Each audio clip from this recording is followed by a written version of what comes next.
طالبان ته څومره الوتکې پاتې دي؟ د هوایي ځواک د فعال ساتلو توان لري؟ د افغانستان امنیتي ځواکونه پر نړیوالو مرستو ولاړ وو. له دوی سره ډېرې مرستې امریکا کولې. اوس چې طالبانو پر افغانستان ولکه ټینګه کړې، د هغو نظامي تجهیزاتو په اړه اندېښنې راولاړې شوي چې د دغو وسلوال لاسونه د لوېدلي دي. په راولاړ شویو پوښتنو کې ډېری د افغان هوایي ځواک په اړه دي، لکه طالبان ته څومره الوتکې پاتې شوي؟ آیا دوی دومره تخنیکي پوهه او پیسې لري چې دغه ځواک پرې فعاله وساتي؟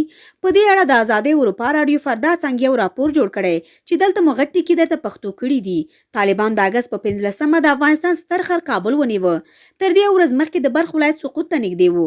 د ازادۍ اروپا راډیو فردا څنګه د راپور له مخې هلته افغان ځواکونو وکولی شول چې ځینې هلیکوپټرونه او الوتکې ګاونډي هیوادونو تاجکستان او ازبکستان ته انتقال کړي.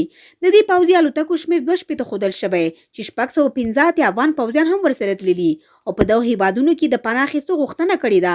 د راپورونو له مخې لږ تر لږه 40 الوتکې په مزار شریف کې پاتې شوي. د راپورونو له مخې د افغانستان هوایي ځواکونه ټولې 249 لوجستیکي او جنګي الوتکې چې زیاترې هلیکوپټرونه وو درلودې. خو د طالبانو لخوا د کابل تر نیولو مخکې 160 الوتکې په افغانستان کې او پاتې د ترمیم او نورو کارونو لپاره په بهرنۍ هیوادونو کې وې. د راډیو فردا د راجم کړل شوي معلوماتو له مخې له افغان هوایي ځواکونو سره 23A 9 سوپر ټوکانو چې د لیزري راکټونو د وړلو او د وسلوال د کره په نښه کول وړتیا لري هم موجودې وې. همداراز PC 12 الوتکو د ثبت آلې درلودې او ډېری وخت د امریکایي پیلوټانو ترڅنګ د هغه افغانانو لخوا کارېدلې چې پښتو ژبه یې پوره زده وه. دغه ثبت شوي معلومات د عملیاتو د راه ساتلو له امله د امریکا په ځانګړې اداره کې نه ثبتېدل، یعنې نه پاتې کېدل. افغان هوایي ځواکونو بلیک هاک، روسي او هندي الوتکې هم درلودې چې ډېری وخت د پوځیانو او شیانو د لیږد لپاره کارېدلې. د افغان هوایي ځواک ټولې الوتکې د بهرنۍ کمپنۍ او بهرنۍ انجینرانو لخوا ترمیمېدلې. د ګوتو په شمېر افغانان په دې تخنیکي برخه کې روزل شوي چې هغه هم ښایي په افغانستان کې نور نه وي پاتې.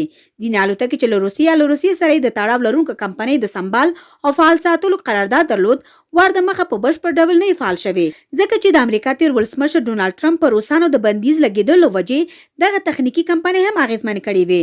افغان هوایي ځواکونه د امریکا په مالي مرسته فعال وو. اوس معلومه نه ده چې طالبان به څنګه پاتې هلیکوپټرونه او نور نظامي الوتکې فعالې وساتي، ځکه چې اکثر پیلوټان یا له افغانستانه وتلي او یا هم د وتلو اراده لري.